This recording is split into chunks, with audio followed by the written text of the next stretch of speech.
कुछ बहुत समय पहले की बात है। एक छोटी सी गौरैया समुद्र के किनारे एक गड्ढे में घोंसला बनाकर रहती थी। वह उस गौरैया ने 2 अंडे दिए। सुबह होते ही वह अपने अंडों को वहाँ छोड़कर दाना चुगने निकल गई। शाम को दाना चुगने के बाद जब गौरैया वापस आई तो उसने देखा कि उसके अंडे वहाँ नहीं थे। उसने आसपास देखा लेकिन उसे कोई नहीं दिखा। तो उस गौरैया ने समुद्र से पूछा, समुद्र, मैंने यहाँ अपने 2 अंडे रखे थे, क्या तुमने देखे हैं? समुद्र ने उसे डांटते हुए कहा, मैं इतना विशाल समुद्र क्या तुम्हारे अंडों की निगरानी करने बैठा हूँ? लेकिन चिड़िया यह समझ गई थी कि समुद्र झूठ बोल रहा है, क्योंकि वहाँ कोई और था ही नहीं जो उसके अंडे चुरा सकता था।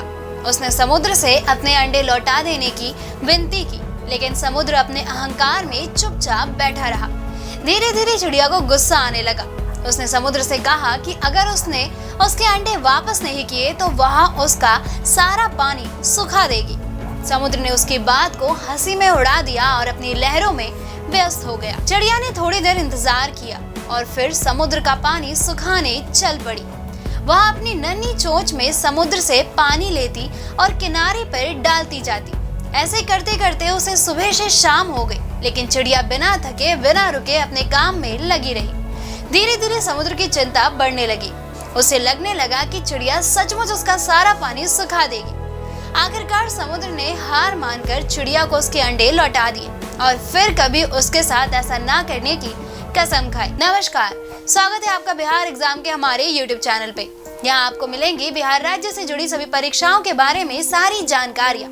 इसके साथ ही हम आपके लिए लेकर आते हैं कुछ सक्सेस स्टोरीज और मोटिवेशनल वीडियोस, जिसे देखकर आपको भी अपने सपने पूरे करने की प्रेरणा मिले। तो चलिए शुरुआत करते हैं हम आज की यह वीडियो। दोस्तों, इस कहानी में आपने गौर किया होगा कि चिड़िया ने अपने लिए एक ऐसा लक्ष्य निर्धारित कर लिया था जो उसके लिए असंभव था, मगर उसने इन बातों पर ध्यान नहीं दिया और वो करती रही जो वह कर सकती थी। कोशिश, उसकी कोशिश ही थी जिसने उसके अंदर यह बल भर दिया कि वह समुद्र को सुखा सकती है, और यह उसकी कोशिश ही थी जिसे देखकर समुद्र का भी हौसला डोल गया। यह कहानी हमें जीवन के संघर्ष के बारे में बहुत ही बड़ी बात समझाती है। लक्ष्य चाहे कितना भी बड़ा क्यों ना हो, यदि कोशिश की जाए तो सफलता जरूर मिलेगी। इसमें कोई शक नहीं है कि हार से व्यक्ति अचंभित तथा निराश हो जाता है। कई बार हमारी हार हम पर इतना गहरा असर डालती है कि हम उसे स्वीकार कर आगे मेहनत करना ही छोड़ देते हैं, लेकिन यह सच नहीं है। हमें अपनी हार का कारण पता लगाने का प्रयास करना चाहिए। उस कारण को पता लगाकर हमें फिर से कोशिश करनी चाहिए। अगर हम कोशिश नहीं करेंगे तो हम हारे ही रह जाएंगे।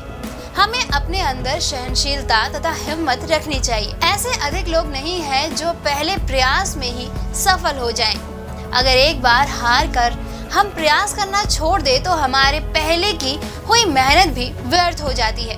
किसी ने सही कहा है, तब तक कोशिश करते रहो जब तक सफलता हमारे कदम न चूम ले। हमें कभी घुटने नहीं टेकने चाहिए। हमें पूरे हौसले के साथ आगे बढ़ना चाहिए।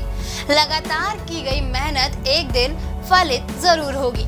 हमें कर्म कर और फल की चिंता ना कर पर विश्वास रखते हुए ईश्वर पर भरोसा करना चाहिए। इसलिए अगर किसी चीज को प्राप्त करने के लिए हमें बार बार प्रयास करना पड़े तो उसमें कुछ गलत नहीं है। हमें पूरे मन से आगे बढ़ते रहना चाहिए। परेशानियां सभी के साथ लगी रहती हैं। कोई भी ऐसा नहीं है जो हमेशा ही खुश रहता हो, चाहे अमीर हो या गरीब। सभी को कभी न कभी मुश्किलों मुसीबतों का सामना करना पड़ता है। सभी सफल लोग अपनी जिंदगी में कभी न कभी असफल जरूर हुए हैं, लेकिन सफल लोगों ने अपनी मुश्किलों से, मुसीबतों से, अपनी असफलताओं से हार नहीं मानी और अपनी असफलताओं से सीख लेकर मुश्किलों से निकलने की और सफलता पाने की कोशिश करते रहे। एक दिन उनकी ये कोशिश ही सफलता में बदल गई और उनकी जीत बन गई। दोस्तों, अगर आपको हमारा ये वीडियो पसंद आया हो तो इसे अपने दोस्तों के साथ भी जरूर शेयर करें, और अगर आपके पास हमारे लिए कोई भी सवाल हो तो उसे कमेंट में लिख के हमें जरूर बताएं। जल्दी आपसे फिर मुलाकात होगी एक नई वीडियो पे एक नए टॉपिक के साथ। तब तक के लिए नमस्कार।